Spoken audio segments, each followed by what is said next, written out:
जी हां, बाबा बागेश्वर यानी पंडित धीरेंद्र शास्त्री के बयान लगातार सुर्खियों में हैं देश में, लेकिन अब उन्होंने लव जिहाद के खिलाफ मोर्चा खोल दिया है और जो बातें उनकी तरफ से कही गई हैं उनमें कितना दम है। लव जिहाद क्या हकीकत, क्या फसाना, आज इस पर होगी बात। पक्ष और विपक्ष से हमारे साथ तमाम खास मेहमान जुड़ेंगे और इस समस्या से पीड़ित वर्ग भी आज टीवी 9 भारतवर्ष के स्टूडियो में हमारे साथ होगा। तो बड़ी पेशकश की करने जा रहे हैं टीवी 9 भारतवर्ष पर शुरुआत। आपके साथ मैं हूं समीर अब्बास और मेरे साथ हैं प्रतिमा मिश्रा। बाबा का क्रांति मंत्र, लव जिहाद का अंत। लव जिहाद के खिलाफ कई राज्यों में कानून है, लव जिहाद पर फिल्में बन चुकी हैं, लेकिन फिर भी लव जिहाद और जबरन धर्मांतरण के केस शहर शहर से सामने आ रहे हैं। ये केस इतने ज्यादा हैं कि बागेश्वर धाम के पीठाधीश्वर पंडित धीरेंद्र शास्त्री ने भी लव जिहाद के खिलाफ अभियान छेड़ने का ऐलान कर दिया है। बाबा बागेश्वर अब तक हिंदू राष्ट्र की बात करते थे, लेकिन अब उन्होंने जबरन धर्म परिवर्तन पर जोरदार प्रहार किया है। बिल्कुल, बाबा बागेश्वर धर्मांतरण पर मुखर हो गए हैं। बाबा अपने प्रवचनों में लव जिहाद की जोरदार मुखालफत कर रहे हैं। इसीलिए सवाल यह उठता है कि क्या बाबा का क्रांति मंत्र लव जिहाद का अंत करेगा? इस बड़े मुद्दे पर आज होगी गर्मागर्म डिबेट। हमारे साथ दोनों पक्षों से जुड़ रहे हैं बेहद खास मेहमान और साथ ही हमारे साथ स्टूडियो में वो पीड़ित भी होंगे जिन्होंने जबरन धर्मांतरण और लव जिहाद का दंश भी झेला है। बिल्कुल, लेकिन शुरुआत कर रहे हैं इस वक्त की अहम खबर के साथ। सबसे पहले आपको लव जिहाद पर बाबा बागेश्वर का बड़ा बयान बता देते हैं। जो साक्षी के साथ हुआ वो किसी के भी साथ हो सकता है, ये अपने प्रवचन में जिक्र किया है पंडित धीरेंद्र शास्त्री ने। वो कहते हैं हिंदुस्तान में धर्मांतरण अब होने नहीं देंगे, बुजदिली वाली या सनातन वाली जिंदगी चुननी होगी। सुनिए बाबा बागेश्वर का ऐलान। साक्षी बिटिया के साथ में हुआ 40 बार चाकू मारी गई है, वो तुम्हारी बहन बेटियों के साथ होगा। आज नहीं तो कल होगा। जैसे कश्मीरी पंडितों पर बलात् आक्रमण हुआ, तुम पर होगा। चाहे तुम मीडिया से हो, चाहे तुम नेता हो, चाहे तुम अभिनेता हो, चाहे तुम संत हो, तुम पर होगा।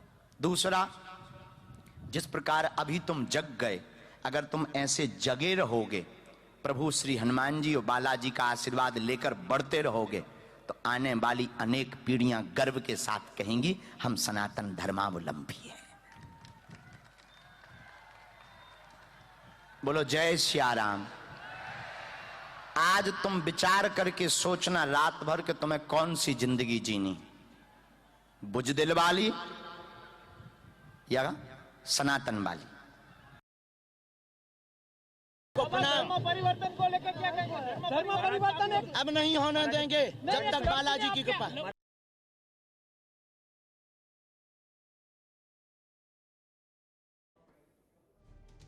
तो देखिए इस पूरे मुद्दे पर बाबा बागेश्वर यानी पंडित धीरेंद्र शास्त्री का क्या रुख है ये आपने जान लिया। आप सबसे पहले जान लीजिए कि आज की डिबेट के अहम मुद्दे क्या हैं। बाबा ने क्रांति मंत्र दिया है, लव जिहाद का अंत करने की उन्होंने ठान ली है, ये ऐलान वो खुद कर रहे हैं। बड़ा सवाल, लव जिहाद के खिलाफ बाबा बागेश्वर का प्लान आखिर है क्या? और बेटियों के साथ हो रहे अत्याचार पर बाबा बागेश्वर की अपील क्या है? तीसरा, शहर शहर लव जिहाद के केस पर रोक कैसे लगेगी, क्योंकि देश के अलग अलग हिस्सों से इस तरह के कुछ केसेस सामने आए हैं। हमारे साथ तमाम मेहमान जुड़ रहे हैं और हमारे साथ वो पीड़ित भी मौजूद हैं जो लव जिहाद के जबरन धर्मांतरण के डायरेक्ट शिकार हुए हैं। डिबेट की शुरुआत करें उससे पहले आपका यह जानना जरूरी है कि हमारे स्टूडियो में आज जो पीड़ित मौजूद हैं उनकी कहानी क्या है। जी हां, लव जिहाद का काला जाल किस तरह से फैला ये आपको बताते हैं। पहले मेरठ की पीड़ित नंबर 1 जो हैं उनका जिक्र आसिफ ने सोनू नाम बताकर दोस्ती की और फिर फेसबुक के जरिए ये दोस्ती अंजाम दी जाती है। आसिफ पर अब परेशान करने का आरोप लगा है और जो परिवार कह रहा है वो ये कह रहा है कि हम लव जिहाद के पीड़ित हैं। मेरठ की पीड़ित नंबर 2 हमारे साथ आज मौजूद हैं। शोएब ने टीनू नाम बताकर दोस्ती की, यानी देखिए इन दोनों ही केसेस में नाम बदले गए। नाम कुछ और था, बताया कुछ और गया। शादी के बाद दूसरे राज्य में चले गए और घर वालों ने इस केस में भी लव जिहाद का आरोप लगाया है। पुलिस जांच कर रही है। अब सूरत की पीड़ित का जिक्र कर लेते हैं। यहां पर क्या हुआ, सूरत की पीड़ित पर भी कुछ ऐसी ही बीती। शाबिर ने 6 साल पहले धर्म परिवर्तन कर शादी कर ली। 6 साल पहले धर्म परिवर्तन हुआ, फिर शादी हो गई और फिर पिछले साल डिवोर्स भी हो गया, तलाक भी हो गया। और अब शाबिर क्या कर रहा है? अब हलाला कराने की जिद पर शाबिर अड़ा हुआ है, लड़की परेशान है और इस मामले में भी लव जिहाद का आरोप लगाया जा रहा है परिवार की तरफ से, लड़की के परिवार की तरफ से। तो कुल मिलाकर ये 3 मामले हमारे सामने हैं। हमारे साथ इस वक्त लव जिहाद के पक्ष और विपक्ष के गेस्ट मौजूद हैं। तमाम खास मेहमान हमारे साथ जुड़े हैं, उनसे आपका तारुफ करा दें। विजय शंकर तिवारी हमारे साथ मौजूद हैं, वीएचपी के नेशनल स्पोक्स पर्सन हैं। विवेक श्रीवास्तव हमारे साथ मौजूद हैं, नेता हैं सीपीआई के। और संगीत रागी साहब हमारे साथ मौजूद हैं, राजनीतिक विश्लेषक हैं, संघ की विचारधारा को सपोर्ट करते हैं टीवी डिबेट्स में।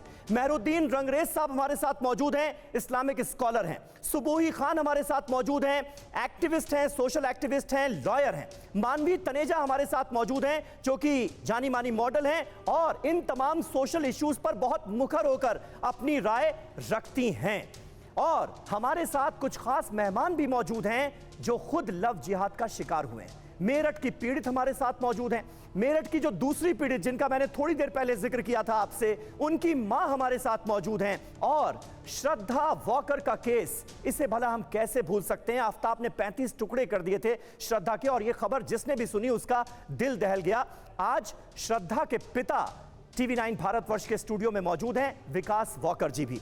इन सबसे हम चर्चा की शुरुआत करें, उससे पहले मैं विजय शंकर तिवारी जी आपके पास आता हूं। बाबा बागेश्वर जिन बातों का जिक्र कर रहे हैं, वो कह रहे हैं लव जिहाद के खिलाफ अब मोर्चा खोलना होगा, जबरन धर्मांतरण अब होने नहीं देंगे। ये क्या करने की बात हो रही है? क्या किया जाएगा? क्योंकि कानून एक तरफ हमें नजर आता है जो अपना काम कर रहा है इस पूरे मामले में।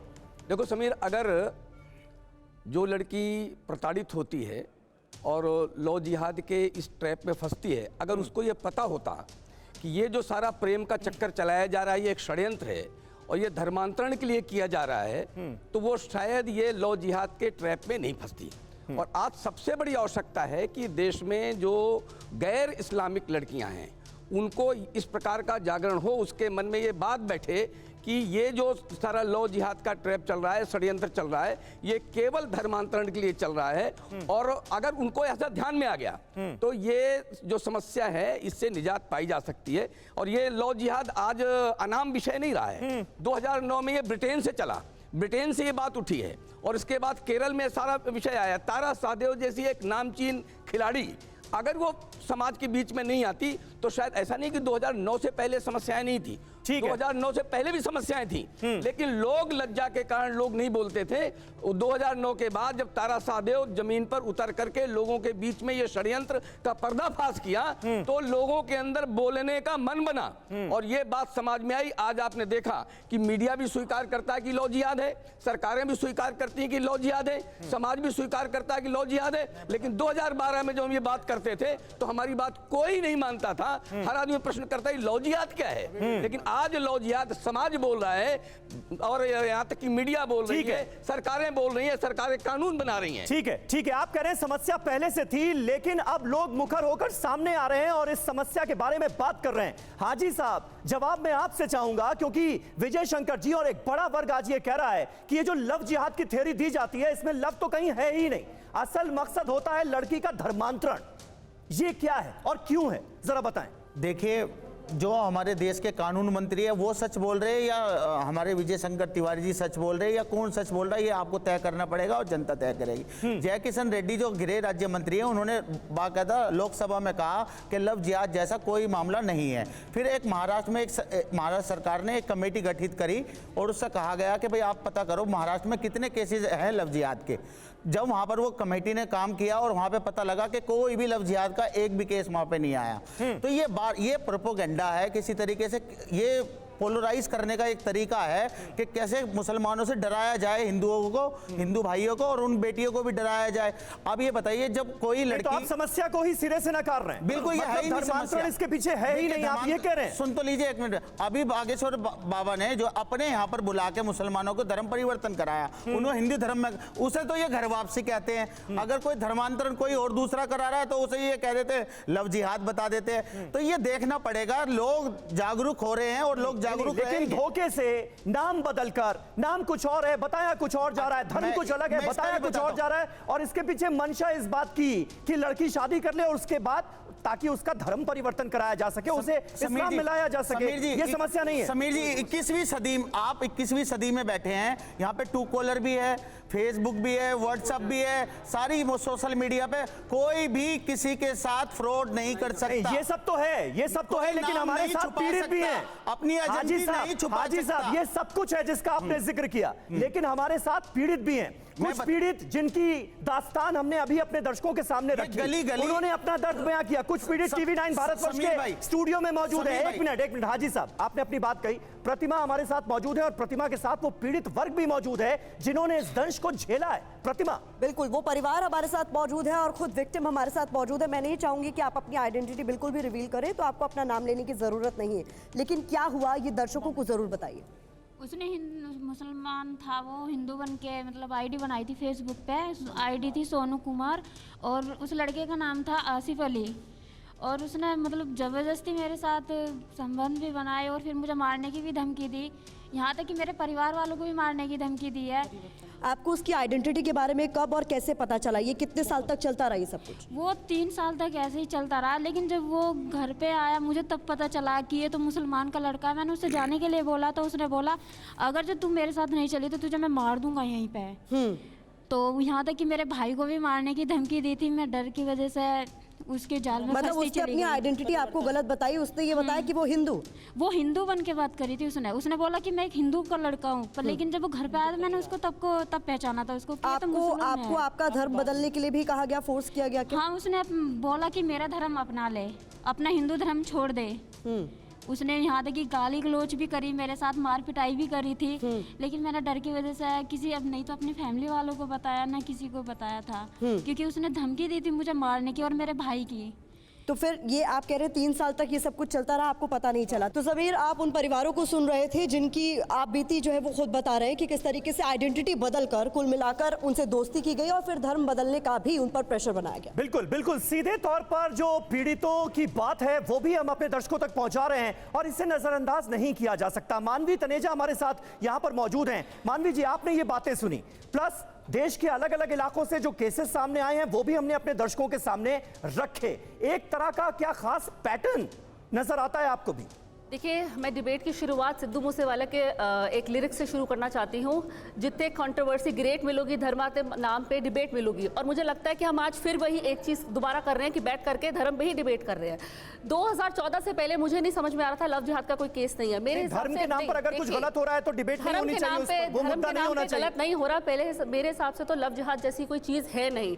अगर आपकी आइडेंटिटी जैसे मैं पीड़ित को सुन रही थी लेकिन बहुत अच्छी तरीके से सुन नहीं पाई, शायद थोड़ा धीरे बोल रहे थे। लव जिहाद जैसी कोई चीज़ नहीं है। अगर आप किसी से मिलते हैं और इतने लंबे समय तक मिलते हैं तो आप कैसे कोई बंदा अपनी आइडेंटिटी छुपा सकता है? नहीं, मानवी जी, आपने शायद सुना नहीं, जो पहली पीड़ित हमारे साथ थी उन्होंने कहा कि आसिफ एक लड़का था, वो सोनू बनकर मिला, सोनू बनकर उसने दोस्ती की और बाद में फिर धर्म परिवर्तन का दबाव डाला। दूसरा केस जो है शोएब तीनू बनकर मिला, शोएब तीनू बनकर मिला और बाद में धर्म परिवर्तन का दबाव डाला।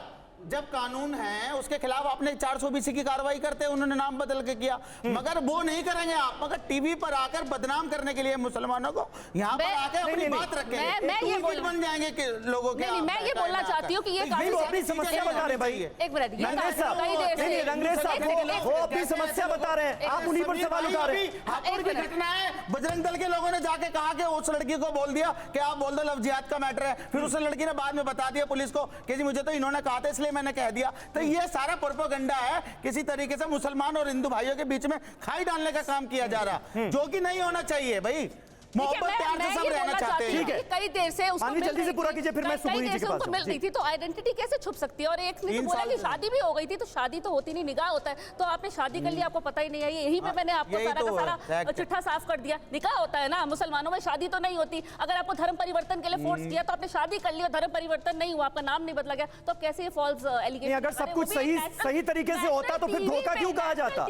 धोखा हुआ है ना, धोखा हुआ है ना, बात हो रही है, झूठ बोल रहे हैं। उस पे बात हो रही है। तो धर्म परिवर्तन का नाम हुआ, शादी करके आप उसके साथ सच्ची रह रहे घटना हैं, हो उसको तो हम भी कहें। ठीक है, ठीक है, मानवी एक मिनट, मानवी एक मिनट। संगीत रागी जी, मैं यहाँ पर आपको लाना चाहूंगा। यहाँ पर बात हो रही है कि सिर्फ और सिर्फ एक वर्ग को टारगेट करने के लिए इस तरह की बातें की जा रही हैं, धोखे को लव जिहाद बताया जा रहा है, क्या कहेंगे?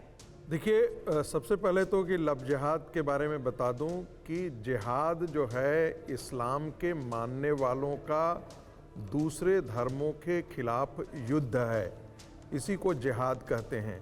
और उसमें दूसरे धर्म के लोगों को अपने धर्म में परिवर्तन करना उनके एजेंडे का हिस्सा होता है। यह इस्लाम की थियोलॉजी का एक हिस्सा है, जिसमें यह भी है कि यदि तुम अपने पिता या अपने जो लोग हैं, यदि वो ईमान में विश्वास नहीं करते हैं तो उनको ईमान में जिस प्रकार से भी लाना चाहो लाओ, ये उनका मैंडेट है।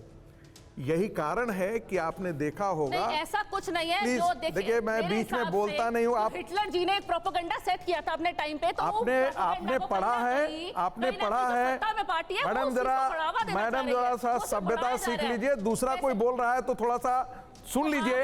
आप जब बोल रही थी तो मैंने बोला नहीं ना बीच में। तो सही ना, आप बिल्कुल गलत आकर के। अरे भाई, आप पढ़े नहीं हैं तो मैं क्या करूं? नेशनल टीवी पे आकर के आप कुछ भी बोल देंगे। आपको अकल है? आपने पढ़ा है? अकल है, आप देखिए। आपको अकल है? पढ़ा है आपने? कैसे बात कर रहे हैं? आपने पढ़ा है? बीच में क्यों इंटरफेयर कर रही है? मुझे बोल रहे हैं कि मुझे अकल है। एक नेशनल टीवी पे आके एक महिला से ऐसे बात कर रही है। क्या महिला? वो महिला पुरुष का है जब अकल ही नहीं है। आपको पढ़ने का अकल नहीं है, पढ़ने का दर्द नहीं है। क्या तमीज है आपको? क्या तमीज है आपको? क्या तमीज है आपको? ध्यान रखें, एनजीओ नहीं चलेगा। नहीं, ये नहीं चलेगा। आपको मर्यादा में रहकर बात कीजिए। ऐसे आप ऐसे लोगों को नहीं, बिल्कुल नहीं, ये एक्सेप्टेबल नहीं है। संगीत जी, मुझे लगता है आपको खेद जताना चाहिए। आपने जिस तरह के वर्ड का इस्तेमाल किया है। नहीं, आप बैठ जाइए, आप बैठ जाइए, आप बैठ जाइए। आप लोगों का ये प्रोफेशन है, ये एक्सेप्टेबल इस्तेमाल नहीं होना चाहिए। संगीत जी, बिल्कुल एक्सेप्टेबल इस बात पर खेद होगा। अगर आपके पास शब्दों की कमी आप अपना बंद करवाइए, ये बंद कराइए। ये देखिए प्लीज, ये एक्सेप्टेबल नहीं है। एक महिला के नहीं, इस तरीके की भाषा का इस्तेमाल नहीं होना चाहिए। बीच में इनको बोलने की इजाजत क्या है? इस तरीके की भाषा का इस्तेमाल। काम डाउन, मानवी काम डाउन, मानवी काम डाउन, मानवी please calm down. National TV पे मानवी प्लीज अपना एनजीओ चलाइए, पैसे लीजिए और यही सब काम कीजिए। प्लीज, इस तरह पढ़े लिखे लोग हैं, ये इस तरीके की बिल्कुल नहीं। घर की बहू बैठी प्लीज, मानवी एक दूसरे पर इस तरह के कटाक्ष ना करें। आप दोनों यहाँ पर मौजूद हैं, दोनों हमारे रेस्पेक्टेड गेस्ट हैं। मुजाहिदीन के साथ ज्वाइन कर लीजिए। संगीत जी, ऐसे शब्दों का इस्तेमाल ना करें। एक मिनट, मैं विवेक जी के पास जा रहा हूं। मिलते हैं, इसके लिए पैसे मिलते हैं। एक मिनट, मानवी ठीक है, केरला, मानवी जी प्लीज, इस्लामिस्ट रेडिकलिस्टों के लिए आपके पैसे। मानवी जी प्लीज, मानवी जी चलाइए, ये धंधे चलाइए आपको। ठीक है। अब हमारे साथ दो और खास मेहमान हमारे साथ। बाकी सबका ऑडियो डाउन कर दीजिए। बाकी सबका ऑडियो डाउन कर दीजिए। अब सिर्फ दो लोग बोलेंगे। हमारे साथ सुबोही मौजूद हैं और इधर विवेक श्रीवास्तव मौजूद हैं। तरफ से इसे बिल्कुल खारिज कर दिया जा रहा है, दूसरी तरफ से इसे लव जिहाद बताया जा रहा है। मतलब दोनों के बीच का भी तो कुछ रास्ता होगा ना। अगर एक पीड़ित वर्ग हमारे साथ बैठा है तो उसकी बातों को नजरअंदाज तो नहीं किया जा सकता। सुनिए, सबसे पहले ये एक पॉलिटिकल पार्टी वाइज डिस्कशन ना हो करके ये एक प्रोग्रेसिव वर्सेस कंजर्वेटिव का डिस्कशन होना चाहिए।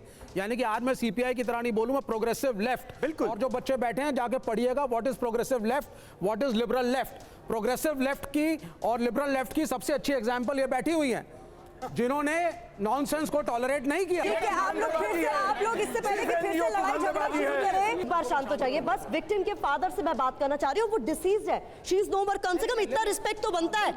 श्रद्धा इज नो मोर, इतना रिस्पेक्ट तो बनता है। आप लोगों से मैं इतना एक्सपेक्टेशन कर सकती हूँ। Please calm down, please calm down, शर्म आनी चाहिए। Please calm down. रोज श्रद्धा मारी जाती है और तुम ये बहुत शर्मनाक है भाई। जो है आकर के डिफेंड करते हो। मानवी, तुमको लज्जा आनी चाहिए, लज्जा आनी चाहिए तुमको।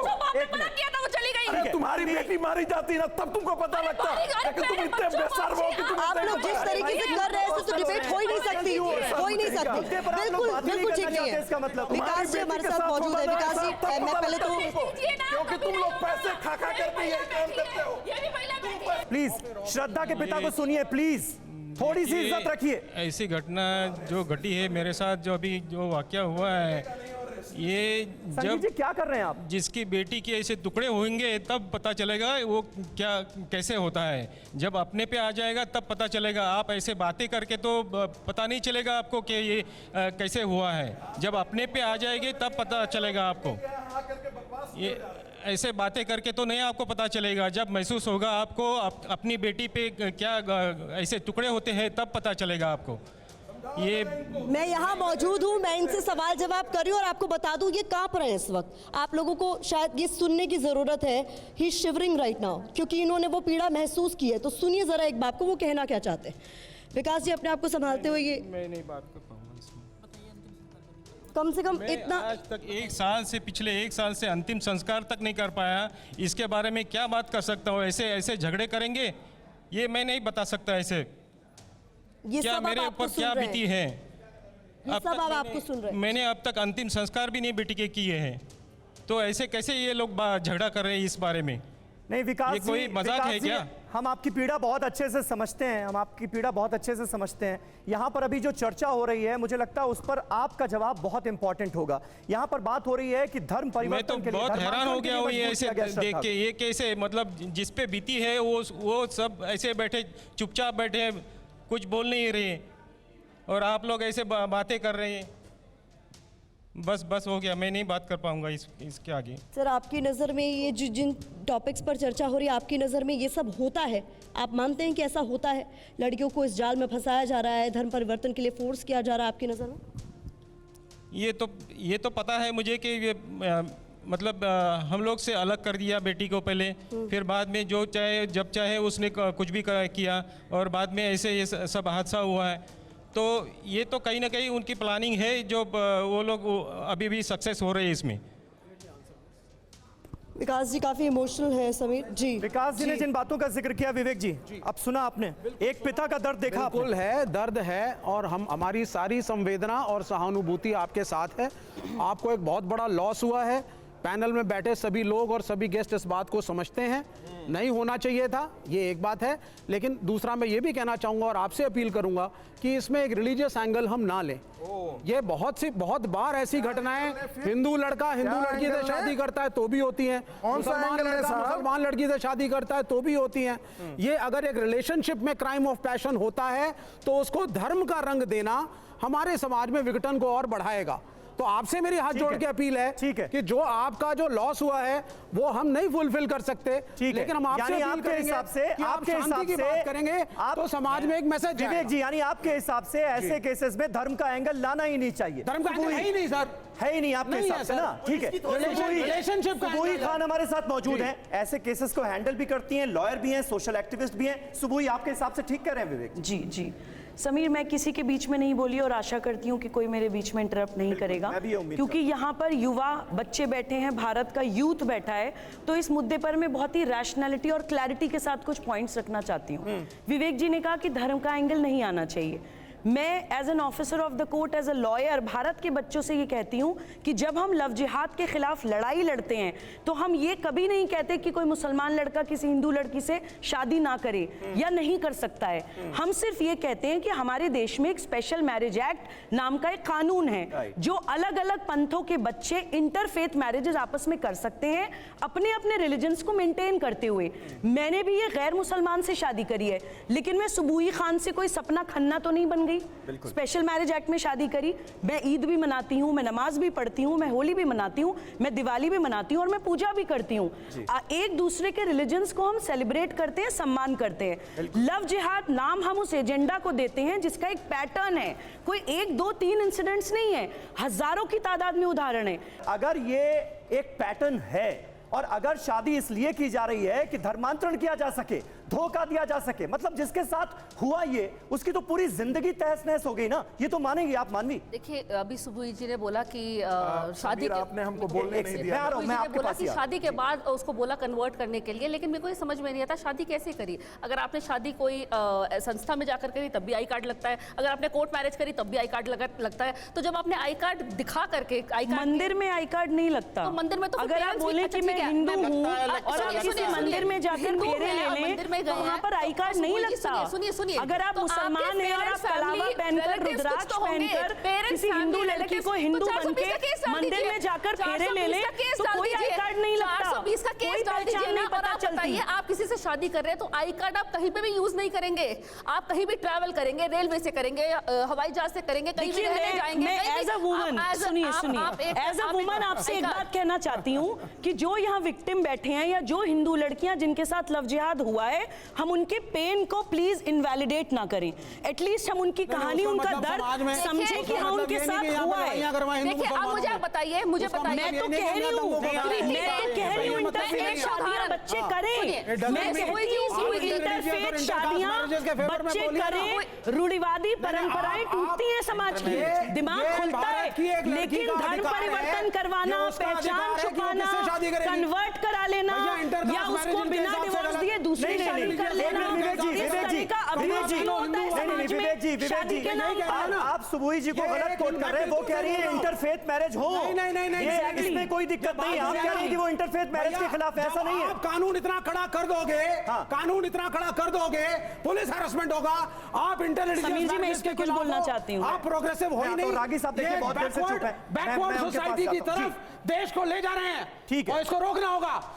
देखिए, कोई ऐसा कानून नहीं बनने जा रहा है कि दो रिलीजन के लोग शादी नहीं कर सकते, लेकिन ऐसा कानून मैं चाहती हूं कि बने कि दो पंथों के बच्चे अगर शादी करना चाहते हैं तो केवल और केवल स्पेशल मैरिज एक्ट में करें। शादी के लिए कन्वर्जन अवैध डिक्लेयर होना चाहिए, इलीगल डिक्लेयर होना चाहिए, क्योंकि मानसिक, शारीरिक, मनोवैज्ञानिक हर तरह का शोषण होता है व्यक्ति का।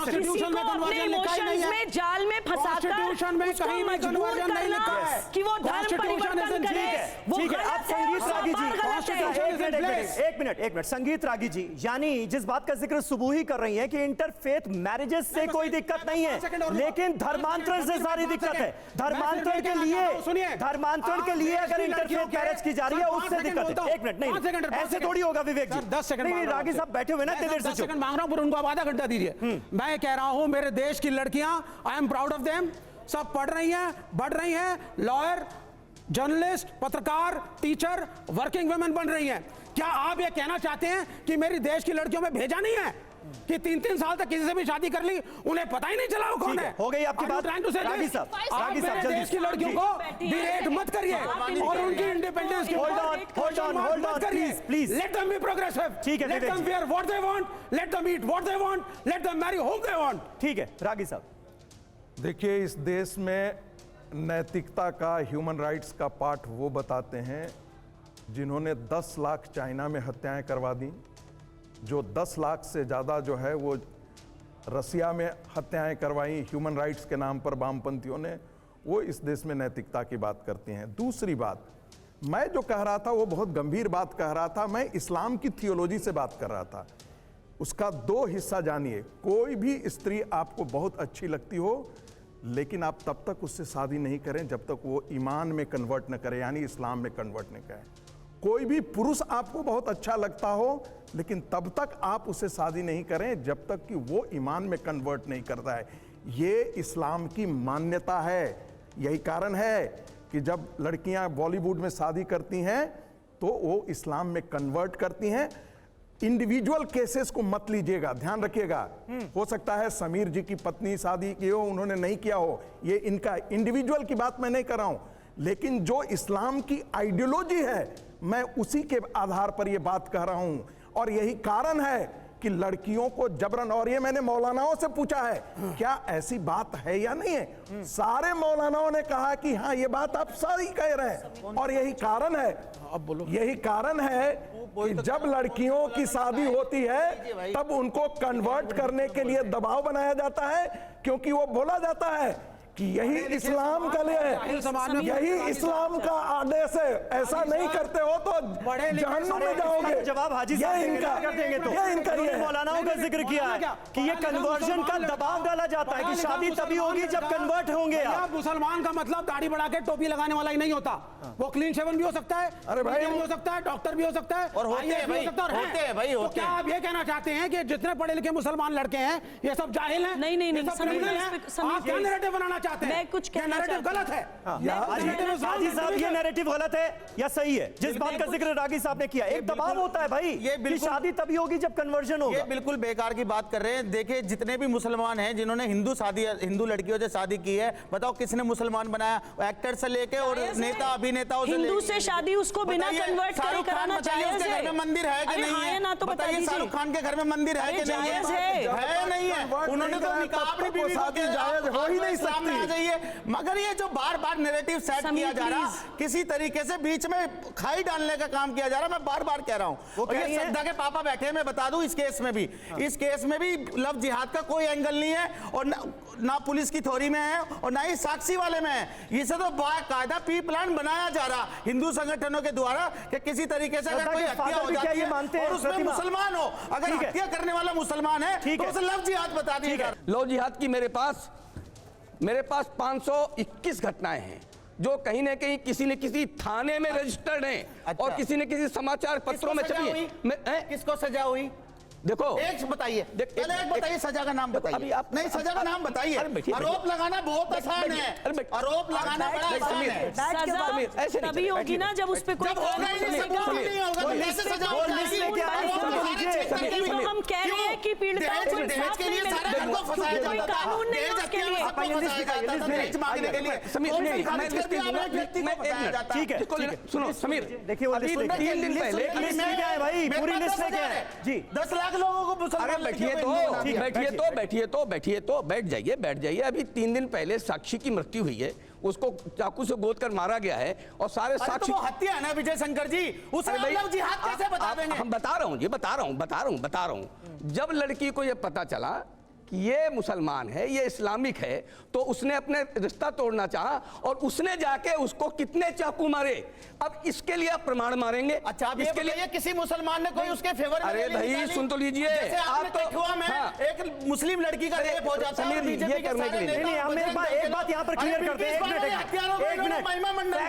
फैक्चुअल बात पर हैं विजय जी। अभी ये साक्षी का जो आपने जिक्र किया, दिल्ली पुलिस की तफ्तीश में अभी लव जिहाद का एंगल साबित नहीं हुआ है। समीर जी, लड़का वो रुद्राक्ष पहने नजर आया। आखिर एक मुसलमान को रुद्राक्ष पहनने की क्या आवश्यकता थी? उसको कलावा बांधने की क्या आवश्यकता थी? अब कहें जी वो अजमेर जाइए तो कलावा बांधते हैं, तो आपके यहाँ रुद्राक्ष भी पहनते हैं क्या? रुद्राक्ष भी पहनते हैं क्या? कि अगर धर्म परिवर्तन कोई कराता, हमारे देश में सीआरपी की धारा है, आईपी की धारा है, उसके खिलाफ कानूनी कार्रवाई होनी चाहिए। स्पेशल मैरिज एक्ट में जिसमें लड़का मुस्लिम ही रहे, लड़की हिंदू ही रहे, आपके हिसाब से शादी होनी चाहिए ना? अलाउड है ना? बिल्कुल। फिर उसे तो नाजायज करार दे देते हैं आप लोग। देखिए बहुत सारे नाजायज करार दे देते हैं। एग्जांपल है ना। अरे जो नाजायज बोलते हैं वो नाजायज बोलते, फिर इधर से बोलेंगे। अरे मैं कह रहा हूं 10 लाख लड़कियों को हिंदू बना दिया, मुसलमान लड़कियों को उन्हें भगवान ट्रैप में फंसा दिया। उन मुस्लिम मैं बताता हूं लड़कियों को सबूत के तहत बुलाता हूं। फिर उन मुस्लिम धर्मगुरुओं के खिलाफ आप आवाज क्यों नहीं उठाते जो ऐसी शादियों को नाजायज ठहराते? देखिए, जो उनका नजरिया है, जो प्यार करने वाले होते हैं वो ना धर्म को मानते ना किसी चीज को मानते। गलत है ना? गलत है। मानना चाहिए जिससे प्यार हो जाए। प्यार जीतता है हमेशा, धर्म बदलने की जरूरत नहीं है। मोहब्बत जीतती है हमेशा, नफरत हारती है। मैं कहता हूँ सब मोहब्बत करना सीख जाओ। मेरा ही सवाल है कि जैसे सब कह रहे हैं कंप्लेंट और ये लेके आओ, रिकॉर्ड्स लेके आओ, पहले आप ये देखिए कि जो क्रिमिनल था उसकी मेंसरिया तो थी ना, लॉ पढ़ते हैं सब तो देखते हैं ना। एक्ट सीरियस तो हम सब ने देख लिया कि उन्होंने एक्ट करा, पर मेंसरिया देखिए कितनी डीप प्लानिंग है, स्टार्टिंग से ये लोग लगे हुए हैं ये सब करने के लिए। और मैं एक चीज़ और कोट करना चाहूँगी कि जैसे आप कह रहे हैं कि जितनी भी मुस्लिम लड़कियों हैं उनको बदलवा रहे हैं, उनको हिंदू में कन्वर्ट करवा रहे हैं, तो वो कुछ भी नहीं है। वो जस्ट ये कि हमने कुछ बात बोली, कम बैक नहीं मिला। सवाल का जवाब आप क्या चाहती, कौन दे? जल्दी बताइए। उसको घर वापसी कहते हैं। वो अगर कोई मुस्लिम लड़की अगर हिंदू धर्म अपना लेती है उसे कहते हैं घर वापसी हो गई। कुछ और आप कुछ कहना चाहते हैं?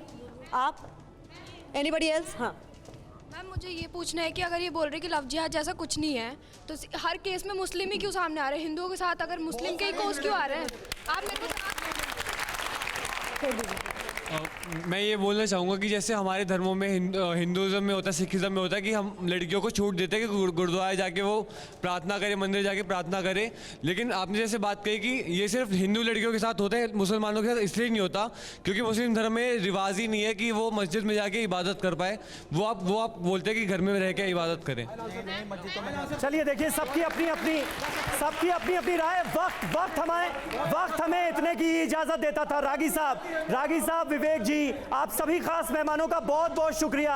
और इस वक्त हमारे साथ जो स्टूडियो में तमाम लोग मौजूद थे, तमाम खास मेहमान मौजूद थे, आप सभी का बहुत बहुत शुक्रिया। सिर्फ ये सोचकर कि ये समस्या नहीं है, मुंह नहीं मोड़ा जा सकता। जब इस तरह के केसेस सामने आ रहे हैं तो कानूनी कार्रवाई भी ऐसे केसेस में सख्त जरूरी है ताकि उसे नजीर के तौर पर रखा जा सके और कोई भी ऐसा करने की हिम्मत ना कर सके, ऐसा धोखा देने की हिम्मत ना कर सके।